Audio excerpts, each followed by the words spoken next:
হিসেবে কবুল।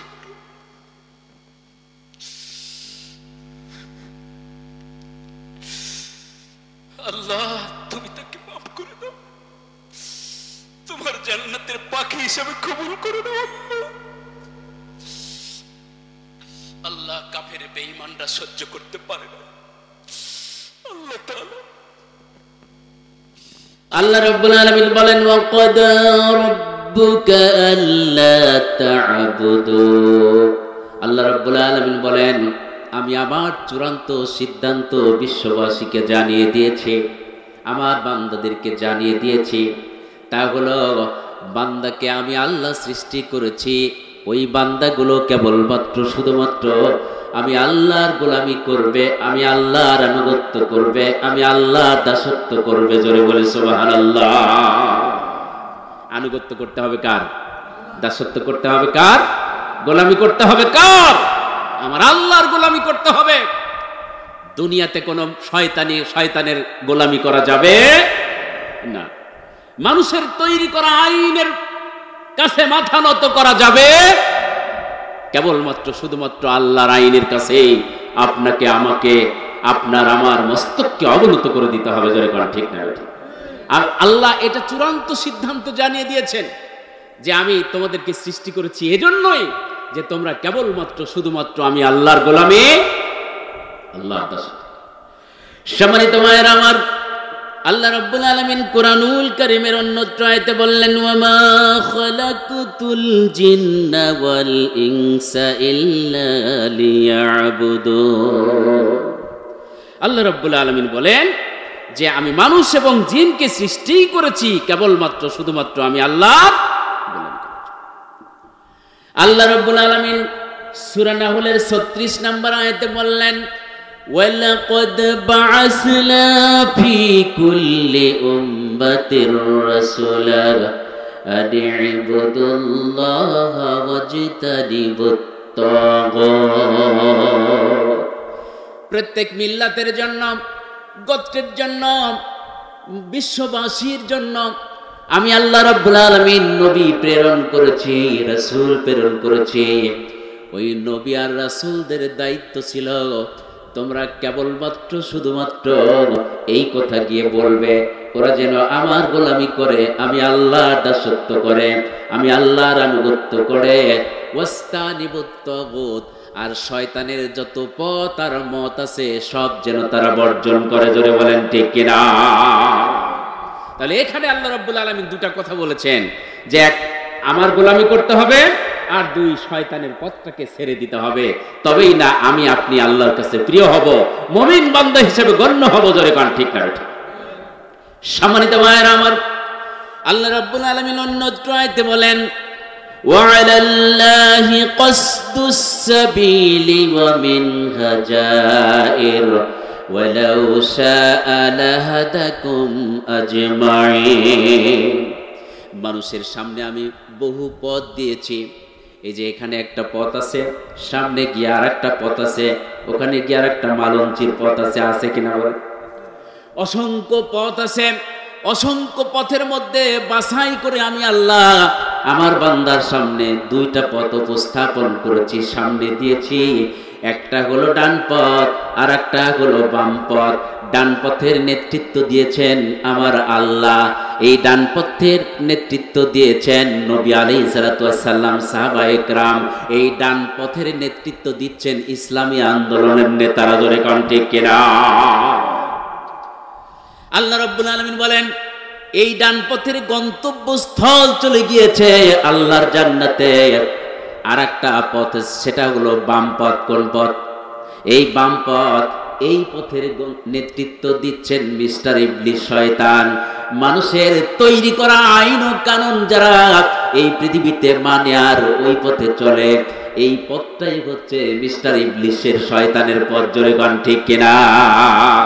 এই পথে মদ, জুয়া, তারি, জেনা, ব্যভিচার, যত রকমের অশ্লীল আইন ও কানুন রয়েছে, কাজ রয়েছে, সব রয়েছে কোন পথে? বাম পথে রয়েছে। এই পথের নেতৃত্ব দিচ্ছেন মিস্টার ইবলিস শয়তান। আর এই পথটা সোজা পথ নয়, সরল পথ নয়, এই পথটা হলো আঁকা বাঁকা পথ। এই পথের গন্তব্যস্থল চলে গিয়েছে সরাসরি জাহান্নাম। কোথায় গিয়েছে? জাহান্নাম চলে গিয়েছে। সুতরাং ডান পথের নেতৃত্ব দিচ্ছেন আল্লাহ। এই ডান পথটাই হলো আল্লাহর পথ। এ পথেই নেতৃত্ব দিয়ে চলে গিয়েছেন কারা? নবী আলাইহিস সালাতু ওয়াস সালাম, সাহাবায়ে কেরাম চলে গিয়েছেন, আলেম ওলামা আছেন, ইসলামী আন্দোলন যারা করে তারাই এই পথের নেতৃত্ব দিচ্ছেন। জোরে বলেন ঠিক কিনা? সুতরাং এই পথে যারা চলবে, এই পথটা তাদেরকে পৌঁছায় দিবে আল্লাহর জান্নাত। জোরে বলেন সুবহানাল্লাহ। কোথায় পৌঁছাবে? আল্লাহর জান্নাত। আর বাম পথে যদি আপনি আমি চলি, তাহলে এই পথে নেতৃত্ব দিচ্ছেন মিস্টার ইবলিস শয়তান। এই পথের গন্তব্যস্থল চলে গিয়েছে সরাসরি কোথায়? জাহান্নামে চলে গিয়েছে। আপনাদের কাছে প্রশ্ন রাখতে চাই, আপনারা ডান পথের যাত্রী হতে চান না বাম পথের যাত্রী? কোন পথের? হাত উঠান যারা ডান পথে। কারা আছেন ডান পথে? হাত উঠাতে হবে। যারা যাদের হাত এখনো প্যারালাইসিস হয়ে বেঁকে যায় নাই, টান টান করে টুনবেন, ফুল তুলবেন ফুল মুমিন, হাফ তুলবেন হাফ মুমিন। লিল্লাহি তাকবীর। আল কোরআনের আলো সংসদে চালো, আল্লাহর আইন চাই, সৎ লোকের শাসন চাই। লিল্লাহি তাকবীর। আলহামদুলিল্লাহ। এইবার আমার আগের মেহমান তিনি যে বলে গিয়েছেন সূরা নিসার একটা আয়াত, আপনার সমর্থন, আপনার কি ম্যান্ডেট, আপনার ভোট। এই মাহফিল থেকে যাওয়ার পরে যদি সময় আসে, এই ডান পথে যদি না হয়, তাহলে আমরা আমাদের নামটা মুনাফিকের খাতায় চলে যাবে। জোরে বলেন ঠিক না বেঠে? জোরে বলেন ঠিক না বেঠে? সম্মানিত মায়েরা আমার, এই জন্য আমাদেরকে সিদ্ধান্ত নিতে হবে। আল্লাহ রাব্বুল আলামিন বলেছেন, আমরা আল্লাহর গোলাম, তোমরা আল্লাহর গোলামি করো, আল্লাহর দাসত্ব করো, আল্লাহর আনুগত্য করো। শয়তানের পথ আর মত, যত রকমের আইন ও কানুন আছে সব কিছুকে ছেড়ে দিতে হবে। কিছু কিছু মানুষ আছে আল্লাহর ইবাদতও করে, আবার শয়তানের ইবাদতও করে। জোরে কোন ঠিক না বেঠে? করে কিনা বলেন? শয়তানের ইবাদতও করে, আমি তো ভালোই বাপু নামাজ কালাম পড়ি, আমার কেন এইসব ঝামেলায় জড়াবো? ঠিক না বেঠে? কিন্তু এতে কিন্তু আল্লাহ আমাদের প্রতি সন্তুষ্ট হবেন, মুনাফিকের খাতায় আমরা নাম চলে যাব। আমি উদাহরণ দেব না, কোরআন থেকে অসংখ্য উদাহরণ আছে, সেদিকে যাব না। তাহলে গোলামি করতে হবে কার? আল্লাহ রাব্বুল আলামিন অন্যত্র আয়াতে বলেন, আফা গায়রা দীনিল্লাহি ইয়াবগুনা ওয়া লাহু আসলামা মান ফিস সামাওয়াতি ওয়াল আরদ তাওআন ওয়া কারহাও ওয়া ইলাইহি ইরজাউন। জোরে বলি আল্লাহু আকবার। তোমরা কি আল্লাহর গোলামি ব্যতীত, আল্লাহর আইন ছাড়া অন্য কারো আইন এই পৃথিবীতে মানতে চাও? যদি তোমরা আল্লাহর আইন, অথচ দেখো আকাশের দিকে, আকাশে যা আছে আর জমিনে যা আছে, ইচ্ছাই হোক আর অনিচ্ছাই হোক, সবাই তো আমি আল্লাহর কুদরতি পায়ে নিজের মস্তক অবনত করে দিয়েছে। জোরে বলি আল্লাহু আকবার। আকাশে যা আছে আর জমিনে যা আছে, ইচ্ছাই হোক আর অনিচ্ছাই হোক, কার গোলামি করছে? আল্লাহর গোলামি। সম্মানিত মায়েরা আমার, আল্লাহ রাব্বুল আলামিন আরেকটা আয়াতে বলেছেন, ওয়ালিল্লাহি ইয়াসজুদু মান ফিস সামাওয়াতি ওয়াল আরদি তাওআন ওয়া কারহাও ওয়া জিলালুহুম বিল গুদুবি ওয়াল উসুল। জোরে বলি আল্লাহু আকবার। যত তারকা আপনারা দেখতে পাচ্ছেন আকাশে, যত সূর্য, গ্রহ, নক্ষত্র, মিল্কওয়ে গ্যালাক্সি, যত কিছু আছে, সব গোলামি করছে কার? আমাদের কোরআনের পাখি, বিশ্ববরেণ্য মুফাসসির কোরআন, তিনি একটা আয়াত পরে একটা উদাহরণ দিয়েছে। আল্লাহ রাব্বুল আলামিনের কোরআনের এই পাখি, বিশ্ববরেণ্য মুফাসসির কোরআন আল্লামা দেলাওয়ার হোসেন সাইদি সাহেব, তিনি কোরআনের একটি আয়াত তেলাওয়াত করে বলেছিলেন, লাশ-শামসু ইয়ামবাগি লাহা আন তুদরিকাল কমারা ওয়ালাল লাইলুস সাবিকুন নাহার ওয়া কুল্লুন ফি ফালাকি ইয়াসবাহুন। জোরে বলি আল্লাহু আকবার। প্রবল জ্ঞানী হবে যারা, আপন মনেতে বুঝবে তারা, সূর্য লাগে না চন্দ্রের গায়েতে, চন্দ্র পারে না সূর্যকে ধরতে, যার যার স্থান বহাল রাখিয়া ভ্রমণ করেছে আল্লাহকে ডরিয়া। জোরে বলি আল্লাহু আকবার। আকাশে যা আছে আর জমিনে যা আছে সব কার হুকুম পালন করছে? আমরা সকালবেলা ফজরের নামাজ পড়ে আপনার বাড়ির আঙ্গিনায় যদি একটা জঙ্গল থাকে, বাগান থাকে, দেখবেন, অথবা সন্ধ্যার সময় মাগরিবের নামাজ পড়ে যাবেন, দেখবেন অসংখ্য পাখিরা আপনার বাগানে হাজিরা দিয়েছে আর কিচির মিচির শব্দ করছে। জোরে কোন ঠিক কিনা? করে না? সকালবেলায় যায় দেখবেন যারা কিচির মিচির শব্দ করছে পাখিরা, ওই বৃক্ষের উপরে অসংখ্য গাছগাছালি বাগান আছে, জঙ্গল আছে। আবার সন্ধ্যায় সময় দেখবেন, সন্ধ্যার সময় ওই পাখিরা ওই গাছের উপরে কিচির মিচির শব্দ করছে। করে কিনা বল? আমার আল্লাহ বলেন এরাও কার তাসবিহ পড়ে? আরো জোরে। কেবলমাত্র মানুষ আর জিনরাই নিমক হারাম। জোরে কোন ঠিক না? কেবলমাত্র মানুষ আর জিনরাই হচ্ছে নিমক হারাম। আল্লাহ উদাহরণ দিচ্ছেন, যাও না ওই গাছের কাছে, বাগানের কাছে, দেখো। আল্লাহ রাব্বুল আলামিন বলেন ওই পাখিরা আমরা শুনতে পাই কিচির মিচির শব্দ করে। জোরে কোন ঠিক না ঠিক? আমরা তো মনে করি এটাই কিচির মিচির শব্দ করে, আসলে তা না।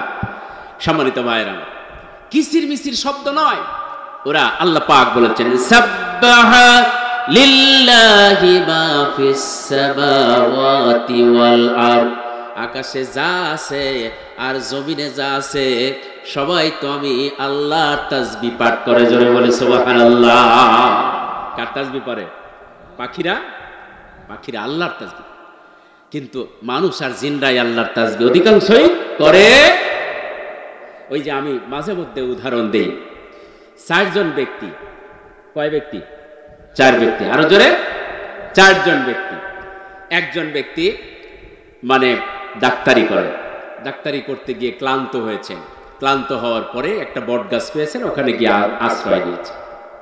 আর একজন ব্যক্তি ঠাকুর, হিন্দুদের ঠাকুর, ওদের ধর্মের একটু দাওয়াতি কাজ কাম করে তিনি একটু ক্লান্ত হয়েছেন, তখন প্রচন্ড রোদ আর গরম, তখন একটু ছায়ার জন্য, স্বস্তি ফিরে পাওয়ার জন্য কোথায় গেল? ওই গাছের নিচে গেল, বসল। হলো কয়জন? 2 জন। আরেকজন ব্যক্তি এই ব্যবসা করে, পেঁয়াজ রসুনের ব্যবসা করে, আদার ব্যবসা করে, এই ব্যক্তিও গিয়ে ওখানে হাজির। হলো কয়জন? আরেকজন ব্যক্তি হাফেজি মাদ্রাসার এক ছাত্র, তিনি ওই তার ক্লাসটা শেষ করে সেখানে গিয়ে একটু বটগাছের নিচে আরাম করছেন। হলো কয়জন? 4 জন। কিছুক্ষণ পরে 4 জন চারদিক হয়ে বসে আছেন। হঠাৎ করে লক্ষ্য করলেন গাছের ওপর থেকে একটা অসংখ্য পাখিরা কিচির মিচির শব্দ করে। একজন আর একজনকে বলাবলি করে। ঠাকুর মশাই পেঁয়াজ রসুন আদার ব্যাপারীকে বলছে, ভাই পেঁয়াজ রসুন আদার ব্যাপারী, বলো তো দেখি গাছে যে পাখিরা আছে কিচির মিচির শব্দ করছে, এই পাখিরা যা কি বুঝায়, তাদের শব্দ দিয়ে কি বুঝায়? আদার ব্যাপারী পেঁয়াজের ব্যাপারী বললেন, ঠাকুর মশাই আমার কাছে মনে হয় পাখিরা তাদের ভাষা দিয়ে বুঝায় পেঁয়াজ রসুন আদরাস। পেঁয়াজ রসুন আদরাস কি বলে? পেঁয়াজ রসুন। আমার কাছে মনে হয় যে পাখিরা এটাই বলছে, পেঁয়াজ রসুন আদরাস। এবার ঠাকুর মশাই বলছে, থামো, তুমি যে বললে তুমি পাখির ভাষা বুঝতে পারো নাই, পাখিরা ওইটা বলছে না, পাখিরা কি বলছে এটা আমি জানি। পেঁয়াজ রসুন আদার ব্যাপারে বললেন, ঠিক আছে ঠাকুর মশাই আপনি বলেন পাখি তাদের ভাষা দিয়ে কি বোঝায়। এবার ঠাকুর মশাই বলছেন, আমার কাছে মনে হয় পাখিরা তার ভাষা দিয়ে বুঝায় রাম লক্ষণ দশরথ। রাম লক্ষণ দশরথ। পাশে আরেকজন ছিল হাফেজ সাহেব। হাফেজ সাহেব ঠাকুর মশাইকে বলছেন, ঠাকুর মশাই আমি হলো মাদ্রাসার ছাত্র, ইসলাম জানি, ইসলাম বুঝি, ইসলামে বলা হয়েছে, বোঝানো হয়েছে কোন পাখি কোন ভাষায় কথা বলে। এবার আপনি যে বললেন রাম লক্ষণ দশরথ, পাখিটা তাদের ভাষা দিয়ে এটা বোঝাচ্ছে, আসলে সঠিক নয়।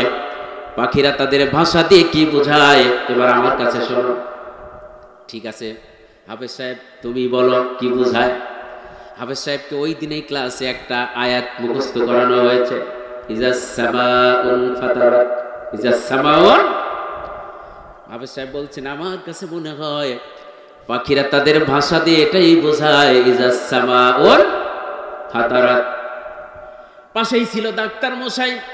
ডাক্তার মশাই হাফেজ সাহেবকে ধমক দিয়ে বলছে, এই হাফেজ সাহেব, তুমি যেটা বলেছো এটা ঠিক বলো নাই, পাখির ভাষা তোমরা বুঝতে পারো নাই। আমি বুঝি, যেহেতু আমি ডাক্তারি করি, মানুষের বাড়ি বাড়িতে গিয়ে ডাক্তারি করে, চিকিৎসা করে, রোগ নির্ণয় করে, মানুষের হাত ধরলে একটা রোগ, চেপে ধরলে 12টা রোগের খোঁজ নিতে পারে। অতএব পাখিরা তাদের ভাষা দিয়ে কি বোঝায় তোমরা আমার কাছ থেকে শোনো। তিনজন একত্রিত হয়ে বলছেন, ঠিক আছে ডাক্তার মশাই, আপনি বলুন পাখিরা তাদের ভাষা দিয়ে কি বোঝায়। এবার ডাক্তার মশাই বলছেন, তাহলে শুনুন, আমার কাছে মনে হয় এই বাগানে যত গাছ আছে আর পাখিগুলো আছে কিচির মিচির শব্দ করছে, আসলে জাতিকে পাখিরা তাদের ভাষা দিয়ে বোঝায়। আমার কাছে মনে হয় পাখিরা তাদের ভাষা দিয়ে বোঝায় সেবাজল বড়ি ট্যাবলেট, সেবাজল বড়ি ট্যাবলেট।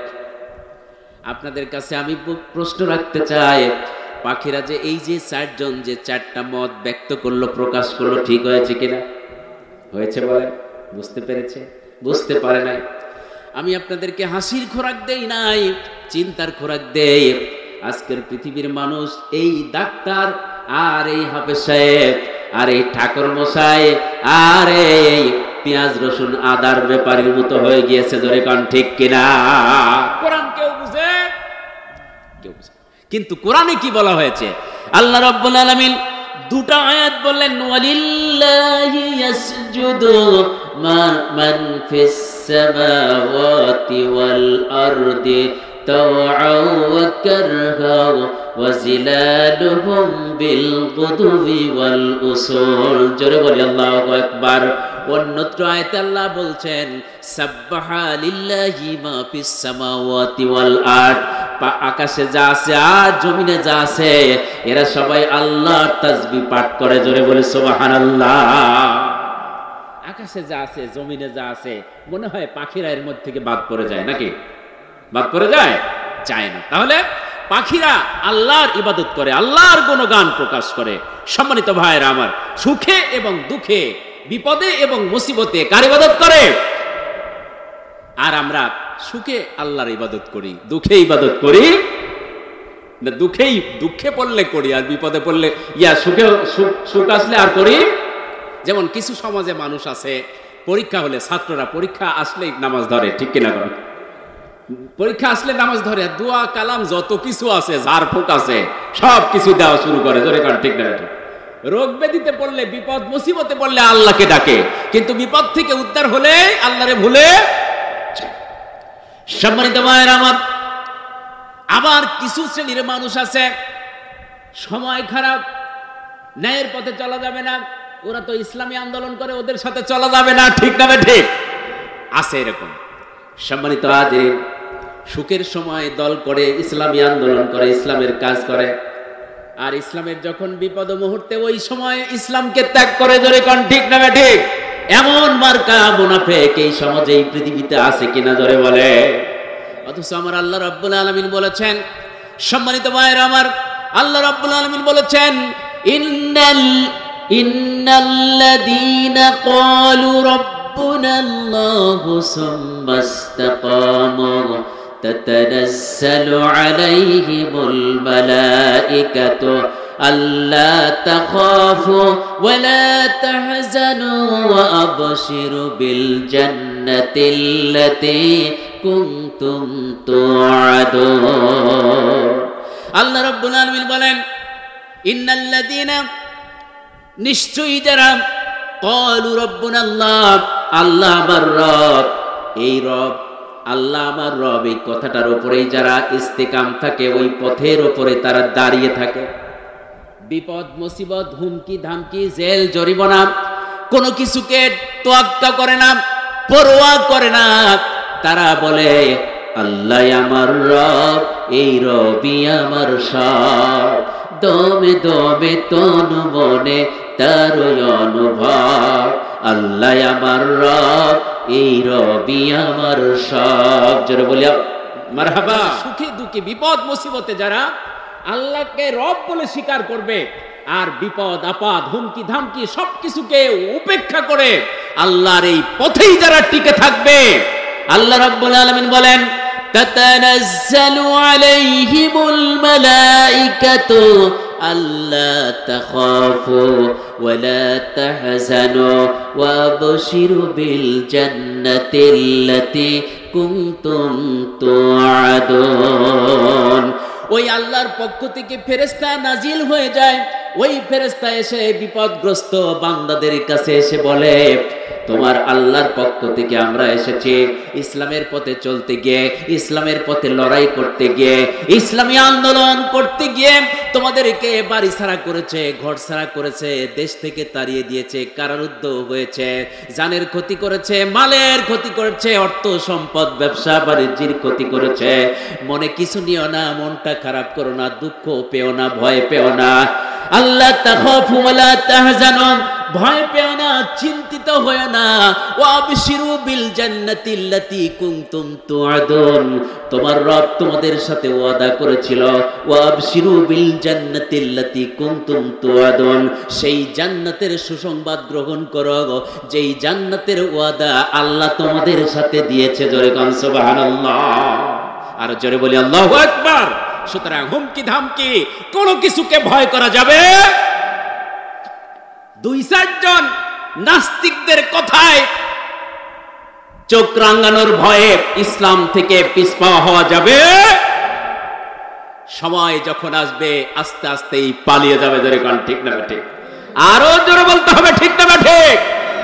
আল্লামা বলেছেন এমন একটি সময় আসবে তারা ওই নাস্তিক মুরতাদ বেঈমান জালেমরা ইন্দুরের গর্ত পর্যন্ত খুঁজে পাবে না। জোরে কোন ঠিক না ঠিক? সুতরাং ভয় করা যাবে।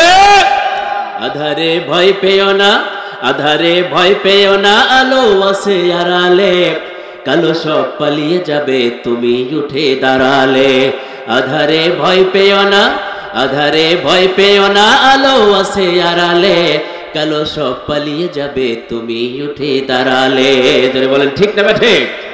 বালুর ওই বাদুগুলো সব ভেসে যাবে এলে ঢেউ, দাবানল জ্বললে পড়ে ফু দিয়ে তা নিভায় কেউ। দিনের পথে চলো যদি, দিনের পথে চলো যদি, শান্তি পাবে একালে। আধারে ভয় পেও না, আধারে ভয় পেও না, আলো আছে আড়ালে, কালো সব পালিয়ে যাবে তুমি উঠে দাঁড়ালে। আধারে ভয় পেও না। যারা বলি মারহাবা। সম্মানিত হাজির, ভয় পাওয়া যাবে। একটু প্যালেস্টাইনের দিকে খেয়াল করেন, চোখ দিয়ে পানি বের হবে। জোরে কোন ঠিক না ঠিক? চোখ দিয়ে পানি বের হবে। সম্মানিত হাজিরিন, এই জন্য মুসলিম ঐক্যের দরকার। প্যালেস্টাইনের মুসলমানদেরকে যেভাবে পাখির মতো হত্যা করা হচ্ছে, ছোট্ট ছোট্ট শিশু মাসুম বাচ্চাদেরকে রেহাই দেওয়া হচ্ছে না। জোরে কোন ঠিক না ঠিক? আজ পর্যন্ত কমপক্ষে 20,000 নারী পুরুষ, 20 পার হয়ে যাবে, 25,000 নারী পুরুষ শিশুদেরকে, নারীদেরকে তারা হত্যা করেছে পাখির মতো গুলি করে। জোরে কোন ঠিক না ঠিক? তাদের বাড়ি ঘর গুলো বুলডোজার দিয়ে ভেঙে দেওয়া হয়েছে। সম্মানিত ভাইয়েরা আমার, এদের অপরাধ কি ছিল? এদের অপরাধ কোনো কিছু অপরাধ ছিল না। ওরা পরম পরাক্রমশালী আল্লাহর প্রতি ঈমান এনেছে। মুসলমানদের প্রথম কাবা বাইতুল আকসাকে রক্ষার জন্য, হেফাজত করার জন্য তারা জীবন দিচ্ছে, রক্ত দিচ্ছে। ধরে কন্টেক্ট নেবে। এদের কোনো অপরাধ ছিল ভাই? কোনো অপরাধ ছিল না। সম্মানিত হাজিরিন, এই আমেরিকার দালাল ইসরায়েলের এই সন্ত্রাসী পেটো বাহিনী তাদেরকে হত্যা করছে। সম্মানিত হাজিরিন, এই রমজান মাস চলে গিয়েছে, আপনারা দেখতে পেয়েছেন। তারা রোজা রেখেছে কিন্তু সাহারি খাওয়ার কোনো খাদ্য তারা পায় নাই। জোরে কন্টেক্ট নেবে। শুকাই গিয়েছে না খেয়ে খেয়ে থেকে। সারাদিন রোজা রেখেছে, ইফতার করবে, তারা ইফতারের খাদ্য পায় নাই। তারা ঘাস দিয়ে, এই ঘাস দিয়ে, গাছের পাতা দিয়ে তারা শরবত বানিয়ে তারা ইফতার করেছে। সম্মানিত ভাইরা আমার, এরপরে শত শত পরিবারের সবাই মরে গিয়েছে, একজন বেঁচে আছে, একটা মুহূর্তের জন্য ইসলামী আন্দোলন থেকে তারা পিছপা হয়ে যায় নাই। জোরে কোন ঠিক না বেঠে? সম্মানিত হাজিরিন, একজন মহিলাকে দেখেছেন, তার সব সন্তান মারা গিয়েছে, ছোট্ট একটা মাসুম বাচ্চা সেও মারা গিয়েছে। গোসল করায় কাফনের কাপড়ে জড়িয়ে তারা কাঁধের উপরে নিয়ে ইসরায়েল পেটুয়া বাহিনীর বিরুদ্ধে তারা আন্দোলন করছে। ধরে কোন ঠিক না বেঠে? সম্মানিত হাজিরিন, ইসলামকে রক্ষা করার জন্য, ইসলাম আলেম ওলামাদেরকে রক্ষা করার জন্য, কোরআনকে রক্ষা করার জন্য, নবীর ইজ্জতকে রক্ষা করার জন্য এমন আন্দোলনের ডাক আমাদের সামনে আসতে পারে। জোরে কোন ঠিক না বেঠে? সেই আন্দোলনের যদি ডাক দেওয়া হয়, সেই আন্দোলন সংগ্রামে আমরা কে কে রাজি আছি উপস্থিত হতে? আপনারা হাত উঠায় দেখাতে হবে। লিল্লাহি তাকবীর, লিল্লাহি তাকবীর।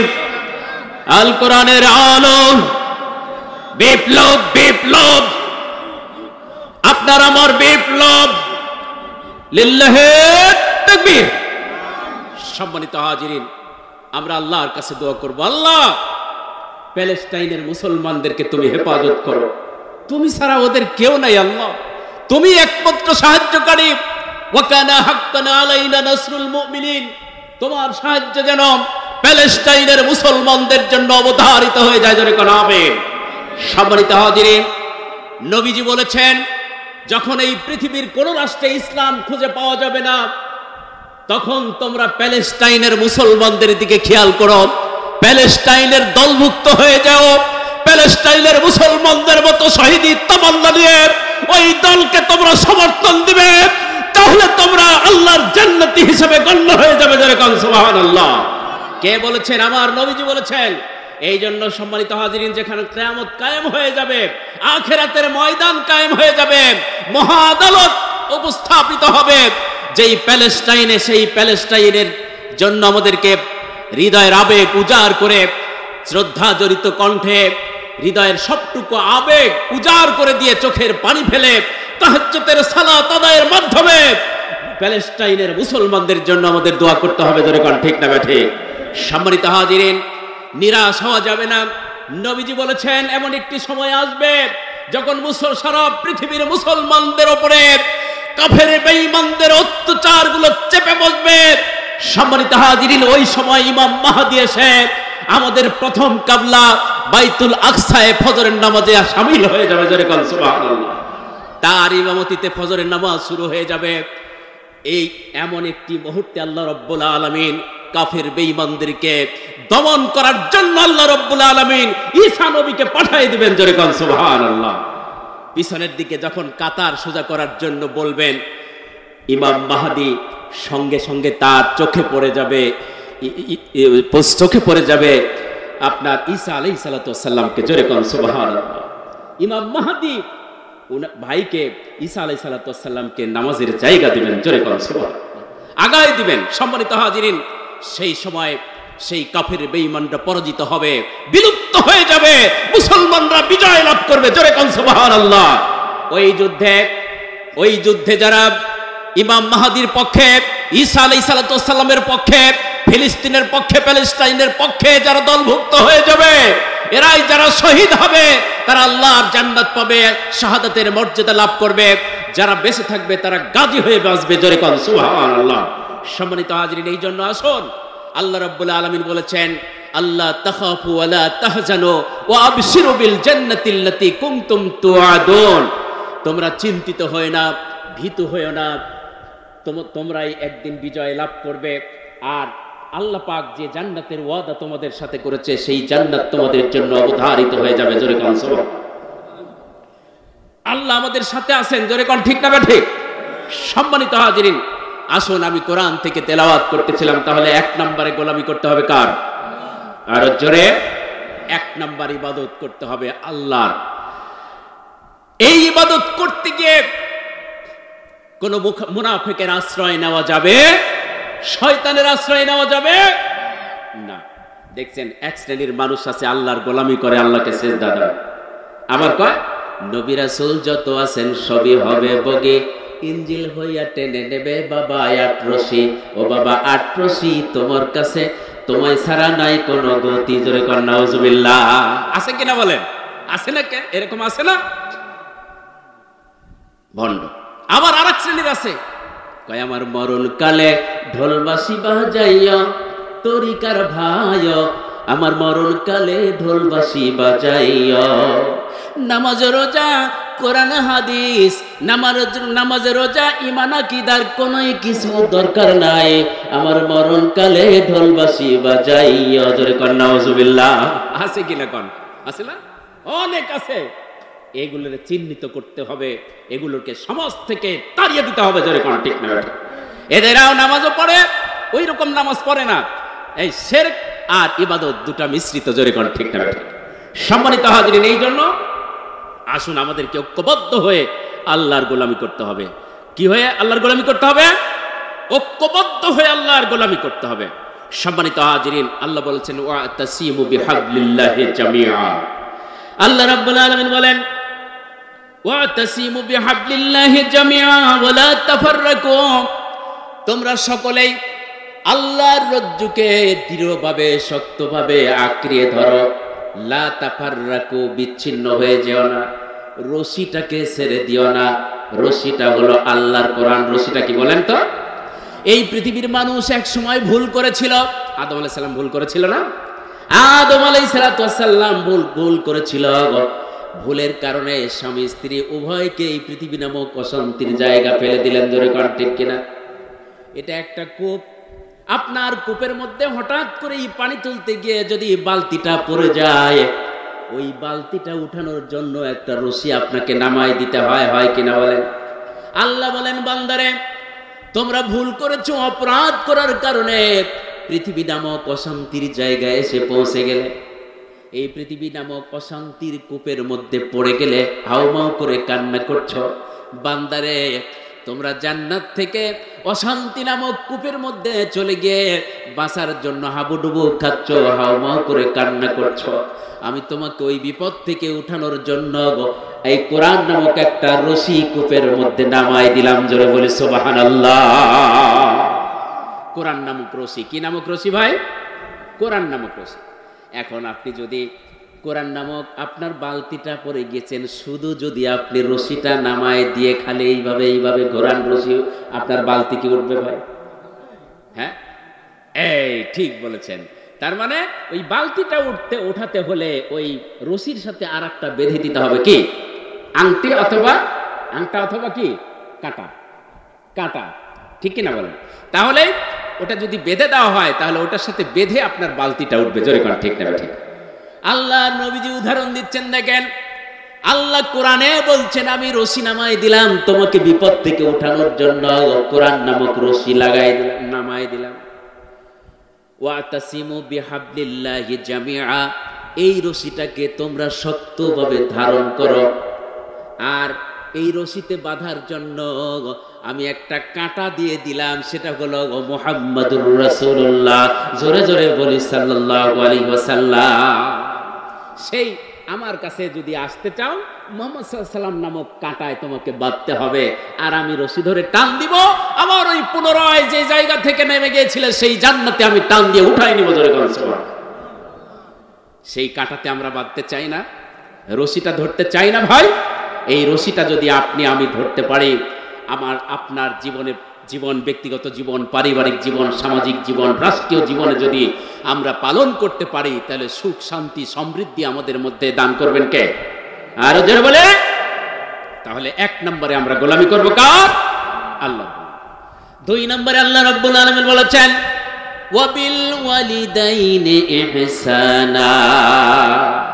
2 নম্বরে আল্লাহ রাব্বুল আলামিন বলেন আল্লাহর গোলামি করার পরে যার খেদমত করতে হবে সেটা হলো তোমার আমার আব্বা আর আম্মা। জোরে বলেন ঠিক কিনা? কার গোলামি করতে হবে? আল্লাহর গোলামির পরে বাপ আর মায়ের খেদমত করতে হবে। সম্মানিত হাজিরিন, আমাদের আগের মেহমান অনেকটাই বলেছেন, আলকামার উদাহরণ দিয়েছেন, আমি সেদিকে যাব না, খুব সংক্ষিপ্তভাবে। তাহলে আব্বা আম্মার সন্তুষ্টিতেই আল্লাহর জান্নাত, আব্বা আম্মার অসন্তুষ্টিতে আল্লাহর জাহান্নাম। তাহলে হুমা জান্নাতুকা হুমা নারুকা, তোমার আব্বা আম্মাই তোমার জন্য জান্নাত, তোমার আব্বা আম্মাই তোমার জন্য জাহান্নাম। তাহলে কেমনে? আব্বা আম্মার সন্তুষ্টিতেই আপনার জন্য জান্নাত, আব্বা আম্মার অসন্তুষ্টিতেই আপনার জন্য জাহান্নাম। তবে আব্বা আম্মার খেদমত করলে সন্তুষ্ট হয় কে? আল্লাহ সন্তুষ্ট। আর খেদমত না করলে অসন্তুষ্ট হয় কে? এটাকে আপনাকে আমাকে ভাবতে হবে। সম্মানিত হাজিরিন, অনেক পিতামাতা আছে, এই যে রমজান মাসের মধ্যে ফেসবুকে আপনারা দেখেছেন, সন্তান বারবার গাঁজা খায়, হিরোইন খায়, আপিন খায়, এরকম সমাজে আছে কিনা বলেন? অনেক আছে। মদ খায়, জীবনটা নিঃশেষ করে দিচ্ছে, এরকম অনেক ছেলে আছে। বাবা বারবার বুঝায় কিন্তু ছেড়ে দেয় না। অনেক বুঝানোর পরে অনেক টাকা পয়সা দিয়ে বিদেশে পাঠিয়ে দিয়েছে। বিদেশে যাওয়ার পরে কিছু কাজকর্ম করে কিছুদিন পরে আবার ওই সন্তান দেশে ফিরে এসেছে।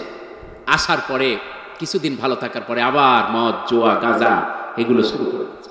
আর মাকে আর বাবাকে গালিগালাজ, অকথ্য ভাষায় অত্যাচার নির্যাতন করে এই সন্তান। সন্তান যখন শুয়েছে তখন এই তার বাবা সহ্য করতে না পেরে, এত অন্যায়, এত অত্যাচার, এগুলো মেনে নেওয়া যায় না, বাবা ওই সন্তানকে তখন আঘাত করেছে রাতের বেলায়।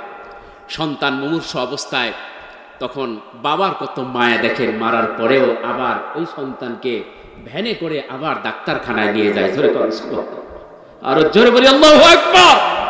সম্মানিত হাজিরিন, এইবার বাবা যখন নিয়ে যাচ্ছে, আর বাবাকে ওই সন্তান বুঝতে পেরেছে, বাবাকে বলছে, বাবা আমি আর মদ খাবো না, আমি আর গাঁজা খাবো না, আমাকে এবারের মতো মাফ করে দেন।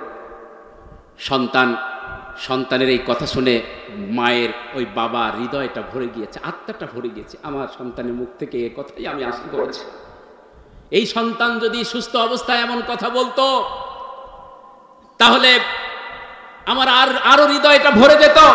কিন্তু এমন একটি সময় মুমূর্ষু অবস্থায় আমার সন্তান আমাকে এই কথা বলছে। সন্তানকে ওই গাড়ির উপরেই বুকে জড়াই নিয়ে চোখের পানি ফেলতে ফেলতে ডাক্তারখানায় চলে যাচ্ছে। ইতিমধ্যেই সন্তান এই পৃথিবীর জমিন থেকে বিদায় নিয়ে চলে গেছে। সম্মানিত হাজিরিন, আমি আপনাদের খেদমতে আরজ করতে চাই, আমার যুবক ভাইয়েরা, আব্বা আম্মাকে কোনোদিন কষ্ট দিবেন না। আব্বা আম্মা নিজের কিডনি বিক্রি করে হলেও সন্তানকে বাঁচানোর চেষ্টা করে। জোরে কোন ঠিক না? কত সন্তান ডাক্তার হয়েছে, এসপি হয়েছে, ম্যাজিস্ট্রেট হয়েছে, বাবা রিক্সা চালায়। জোরে কোন ঠিক না? ঠিক। বাবা রিক্সা চালায়, সন্তানকে লালন পালন করে। এই বাবা মাই তো ছোট্ট যখন ছিলেন আপনি আমি, তখন বারবার ভাত খাওয়ানোর চেষ্টা করছে, কিন্তু ভাত খাই নাই বলে আব্বা আম্মা কেঁদেছিল। জোরে কোন ঠিক না? ঠিক। আজও সেই বাবা মা কাঁদছে, সন্তান বাবা মাকে ভাত দেয় না বলে। জোরে কোন ঠিক না? বেটে 95% মার বাবা আজকে বৃদ্ধাশ্রমে অবস্থান করছে। জোরে কোন ঠিক না? বেটে কেন করছে? সম্মানিত হাজিরিন, এই কথা আলোচনা করতে গেলে অনেক সময় লাগবে, আমি সেই দিকে যাব না। আমি আপনাদের খেদমতে আরজ করতে চাই, আব্বা আম্মার মনে কষ্ট দেওয়া যাবে এমন শব্দ ব্যবহার করা যাবে না যেই কথার দ্বারা সে কষ্ট পাবে, তাহলে আপনার জন্য আল্লাহর জান্নাত হারাম হয়ে যাবে। জোরে কোন ঠিক না? ঠিক। এই জন্য আব্বা আম্মার খেদমত করতে হবে, কারণ মা আর বাবার মতো এই পৃথিবীতে আর কেউ হয়? কেউ হয়।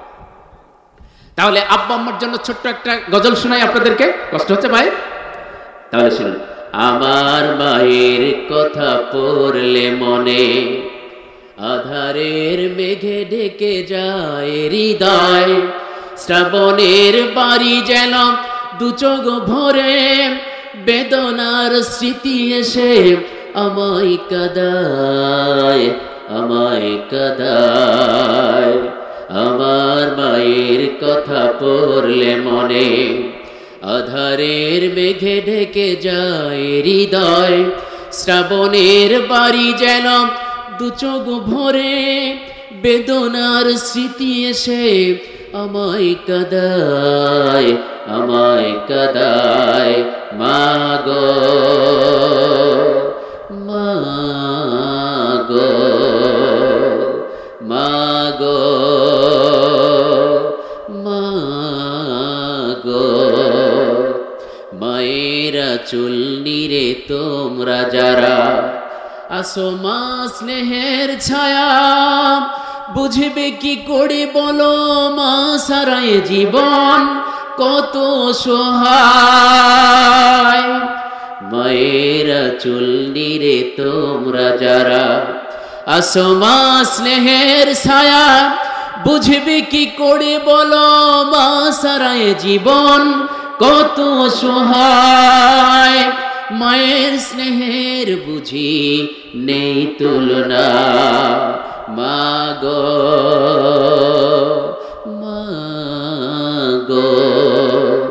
আমার মায়ের কথা পড়লে মনে আধারের মেঘে ঢেকে যায় হৃদয় শ্রাবণের বাড়ি যেন দু চোখ ভরে বেদনার স্মৃতি এসে আমায় কাদায় মা গো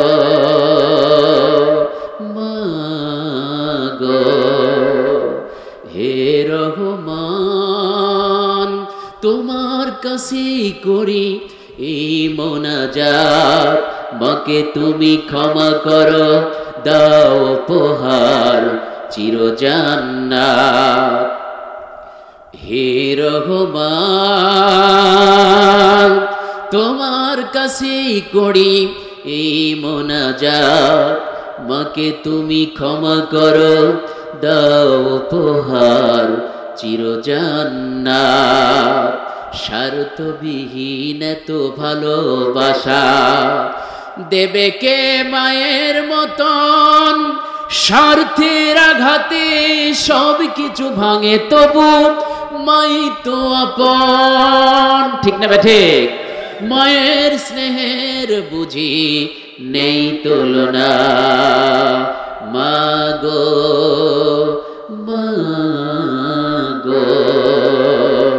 আমার মায়ের কথা পড়লে মনে আধারের মেঘে ঢেকে যায় হৃদয় শ্রাবণের বাড়ি যেন দু চোখ ভরে বেদনার স্মৃতি এসে আমায় কাদায় মা গো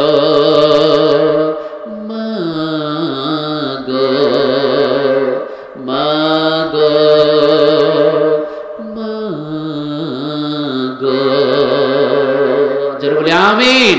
তাহলে মায়ের জন্য দোয়া করতে হবে। সম্মানিত হাজিরিন, রব্বির হামহুমা কামা রব্বায়ানি সগীরা, এভাবে দোয়া করব আমরা আল্লাহর কাছে। আল্লাহ যেন আমাদের দোয়াগুলো কবুল করেন, সকলে বলে আমিন।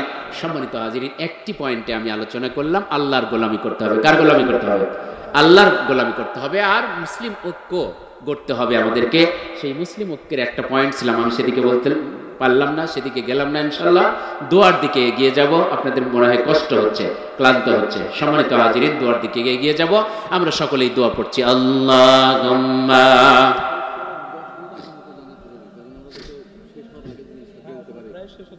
মাওলানা মুহাম্মদ 10-15 মিনিট। আচ্ছা, প্রস্তুতি করে নে। ওয়া আলা আলিহি শফিআনা মুহাম্মদ। সম্মানিত হাজিরিন, তাহলে 1 নম্বরে আমাদেরকে মুসলিম ঐক্য হতে হবে, গড়তে হবে। আর তাম পৃথিবীর মুসলমান এক দেহের মতো ভাবতে হবে। জোরে কোন ঠিক না ঠিক? আল্লাহ বলছেন এক দেহ। আপনার শরীরে যদি মশা লাগে একটা অঙ্গে, তাহলে হাত ওখানে যায় কিনা বলেন? যায় না, হাত ওখানে যায়। আল্লাহর নবীজি বলেছেন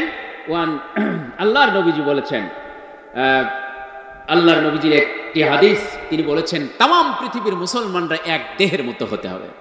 দেহের একটা জায়গায় ক্ষত হলে যেমন পীড়িত হয়, যেমন অসুস্থ হয়, জর্জরিত হয়ে যায়, সারা দেহটা অসুস্থ হয়ে যায়, যায় কিনা বলেন? ঠিক তেমনি ভাবে পৃথিবী এক প্রান্তে যদি মুসলমান থাকে, তাহলে নির্যাতিত হয়, নিপীড়িত হয়, তাদের কষ্ট অনুভব করতে হবে, তাদের দুঃখে দুঃখ অনুভব করতে হবে, তাদের ব্যথায় নিজেকে ব্যথা অনুভব করতে হবে। যদি কোন ঠিক না ঠিক? এবং সেই তাদেরকে উদ্ধারের জন্য, তাদেরকে হেফাজতের জন্য ঐক্যবদ্ধ হয়ে তাদের পক্ষে কাজ করতে হবে। যদি কোন ঠিক না ঠিক? সম্মানিত হাজিরিন, এই জন্য 1 নম্বর মুসলিম ঐক্য গঠন করতে আমাদেরকে। আপনারা নিশ্চয়ই জানেন, এই পৃথিবীতে, এই দেশে, বাংলাদেশের কথাই যদি বলা হয়, তাহলে হিন্দু, খ্রিস্টান, বৌদ্ধ ঐক্য পরিষদ আছে, জোরে কোন ঠিক না ঠিক? কিন্তু আজ পর্যন্ত বাংলাদেশের আওয়ামী লীগ, বিএনপি, জামাত ইসলাম যত দল আছে, এরা অন্তত ইসলামকে হেফাজতের জন্য, মুসলমানদেরকে হেফাজত করার জন্য মুসলিমরা ঐক্য হতে পারলো না, জোরে কোন ঠিক না ঠিক? বড় কষ্ট লাগে, বড় দুঃখ লাগে। কিসের আওয়ামী লীগ, কিসের বিএনপি, কিসের অমক তমক? সম্মানিত হাজিরিন, অন্তত কোরআনের জন্য, ইসলামের জন্য এক হতে হবে, যদি জোরে বলেন ঠিক না ঠিক? সবকিছু দ্বিধাদ্বন্দ্ব ভুলে যেতে হবে। এটা হলো 1 নম্বরে আমাদেরকে মুসলিম জনতা গড়ে তুলতে হবে, মুসলিম ঐক্য গঠন করতে হবে। আর 2 নম্বর দায়িত্ব হচ্ছে ইসলামী ভ্রাতৃত্বের বন্ধন অটুট করতে হবে, জোরে কোন ঠিক না ঠিক? এক ভাই আর এক ভাইকে দেখতে পারে না, পিতা পুত্রকে দেখতে পারে না, পুত্র পিতাকে দেখতে পারে না, ঠিক না ঠিক? এক দল আর এক দলকে দেখতে পারে না, ঠিক না ঠিক? এই মুসলিম ভ্রাতৃত্বের চরম ঘাটতি রয়েছে, জোরে কোন ঠিক না ঠিক? একজন আর একজনকে আমরা বিশ্বাস করতে পারি। আল্লাহ রাব্বুল আলামিন বলেন, ইন্নামাল মুমিনুনা ইখওয়াতুন ফাআসলিহু বাইনা আখওয়াকুম ওয়াত্তাকুল্লাহা লাআল্লাকুম তুরহামুন। মুমিনরা পরস্পর ভাই ভাই, জোরে কোন ঠিক না ঠিক? ভাই ভাই না, মুসলিমরা পরস্পর ভাই ভাই। সম্মানিত ভাইরা আমার, এই জন্য আপনি যদি আয়নার সামনে দাঁড়ান, নিজেকে দেখতে পান না ভাই? আপনার শরীরে কোথায় ক্ষত আছে, কোথায় সুন্দর আছে, কোথায় ভালো আছে, এটা আপনি দেখতে পান না? এই জন্য আপনি নিজেকে যেমন ভাবে দেখেন, অন্য মুসলিম ভাইকে ওই চোখেই দেখতে হবে, জোরে কোন ঠিক না ঠিক? সম্মানিত হাজিরিন, পরস্পরের মধ্যে হিংসা, বিদ্বেষ, হানাহানি, কাটাকাটি, রক্তপাত সবকিছু ভুলে গিয়ে ভাই হিসাবে তাদেরকে আপন করে নিতে হবে, জোরে কোন ঠিক না ঠিক? সম্মানিত হাজিরিন, ছোট্ট একটি কথা বলেই, যেহেতু আর কয়েক মিনিট আছে, ভাই ভাই হিসেবে নিজেকে, এক মুসলিম আর এক মুসলমানের ভাই, এইটা ভাবতে হবে। এই ভ্রাতৃত্ব আপনার আমার মধ্যে গঠন করতে হবে, জোরে কোন ঠিক না ঠিক? সম্মানিত হাজিরিন, একটা হাদিস শোনাই। নবী করিম সাল্লাল্লাহু আলাইহি সাল্লামের বিশিষ্ট সাহাবী ওমর রাদিয়াল্লাহু তাআলা আনহু, মদিনা প্রেসিডেন্ট। কোথায়কার প্রেসিডেন্ট? মদিনার প্রেসিডেন্ট ওমর রাদিয়াল্লাহু তাআলা আনহু। হঠাৎ করেই 2 জন যুবক একজন যুবককে হাত পা বেঁধে জোর করে ধরে নিয়ে ওমরের দরবারে নিয়ে গিয়ে হাজির। ওমরের কাছে অভিযোগ জানালেন, এই যুবকটা, যেই যুবকটাকে হাত পা বেঁধে আপনার কাছে নিয়ে এসেছে, এই যুবক হলো আমার বাবাকে সে হত্যা করেছে, এ হত্যার আসামি, অন্যায়ভাবে আমার বাবাকে হত্যা করেছে, এর বিচার চাই। কার কাছে বিচার দিল? ওমরের কাছে। কার কাছে? ওমর রাদিয়াল্লাহু তাআলা আনহুর কাছে বিচার দিল। আমিরুল মুমিনিন ওমর রাদিয়াল্লাহু তাআলা আনহু যুবকটিকে বললেন, যুবক রে, ওই যে তোমাকে যে 2 জন ধরে এনেছে যুবক, তোমার বিরুদ্ধে অভিযোগ দায়ের করলো, তুমি নাকি তাদের বাবাকে হত্যা করেছো, এটা কি সঠিক? দিয়ে দেন। সম্মানিত ভাইরা আমার, দিয়ে দেন ইনশাআল্লাহ। আমরা তোর উপরে আল্লাহুম্মা সাল্লি আলা মাওলানা ওয়া আলা আলি শফিআনা মুহাম্মদ। কবে জানি টাকা আসিবে এই বাড়ি ঘর সারিতে, আপন পোশাক খুলে খুলে সাদা কাফন পরিবে। আল্লাহুম্মা সাল্লি আলা মাওলানা মুহাম্মদ ওয়া আলা আলি। कदमों में मुस्तफा की मेरा मज़ार होता, ओ खाकी पाक होती मैं खाकी सार होता। बलगल उला बिकमालिही कशफत दुजा बिजमालिही हसनत जमीउ खिसालिही सल्लु আলাইহি ওয়া আলিহি। সম্মানিত হাজিরিন, আমরা মুনাজাতের দিকে এগিয়ে যাব। দেওয়া শেষ হয়ে গেলে আমাকে বলবেন। মহিলা প্যান্ডেলে দেওয়া হচ্ছে কি? আলহামদুলিল্লাহ। আমার মা বোনদের জন্য কথা বলতে পারলাম না। নবীজির একটি ছোট্ট হাদিস, সেটা হলো নবীজি বলেছেন, স্বামীর প্রতি স্ত্রীর অধিকার 10টা, স্ত্রীর প্রতি স্বামীর অধিকার 10টা। যারা 50-50 করে দিয়েছেন। তার মধ্যে একটা হলো যে দুনিয়ার স্বামীরা যেন তার স্ত্রীর আব্বা আম্মাকে আত্মীয় স্বজনকে ভালোবাসে, জোরে কোন সুবহানাল্লাহ। অপর পক্ষে নবীজি আবার বলেছেন দুনিয়ার স্ত্রীদেরকে, দুনিয়ার স্ত্রীরা তোমরা শুনে রেখো, তোমার স্বামীর আত্মীয় স্বজন শ্বশুর শাশুড়িকে তোমরা ভালোবেসো, জোরে কোন সুবহানাল্লাহ, তাদের খেদমত করবে। তাহলে 50-50, শুধুমাত্র স্ত্রীরাই স্বামীর আত্মীয় স্বজন আব্বা আম্মাকে ভালোবাসবে এমনটা নয়। আমার শুধুমাত্র যে স্বামীরাই স্ত্রীর আব্বা আম্মাকে শালাশালিকে ভালোবাসবে এমনটা নয়। তাহলে উভয় 50-50। নবীজি বলেছেন যারা এই হাদিসটা আমল করবে তাদের সংসারের অভাব অনটন আল্লাহ দূর করে দিবেন, জোরে কোন সুবহানাল্লাহ। তাদের পরস্পরের মধ্যে আল্লাহ ভালোবাসার প্রীতিবন্ধকতা তৈরি করে দিবেন, জোরে কোন সুবহানাল্লাহ। সম্মানিত হাজিরিন, এক নাম্বার সম্মানিত হাজিরিন, তো আসলে মোনাজাতের দিকে এগিয়ে যাব, দেওয়া হয়ে গেছে। সম্মানিত মা বোনদের আরেকটা হাদিস, সেটা হলো অনেক স্বামীরা আছে নামাজ পড়ে না কিন্তু স্ত্রী নামাজ পড়ে, ঠিক না ঠিক? আবার অনেক স্ত্রী আছে স্বামী নামাজ পড়ে না, ঠিক না ঠিক? স্ত্রী আছে স্ত্রী নামাজ পড়ে স্বামী পড়ে না, স্বামী নামাজ পড়ে স্ত্রী পড়ে না, এমন আছে কিনা বলেন?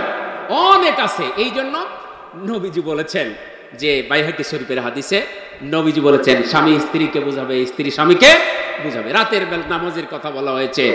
রাতের বেলায় যদি স্বামী আগে জাগা পায়, স্ত্রী যদি জাগা না পায়, তাহলে নবীজি বলেছেন স্বামীর দায়িত্ব হলো স্ত্রীকে ঘুম থেকে জাগায় দিয়ে নামাজের ব্যবস্থা করা, জোরে কোন সুবহানাল্লাহ।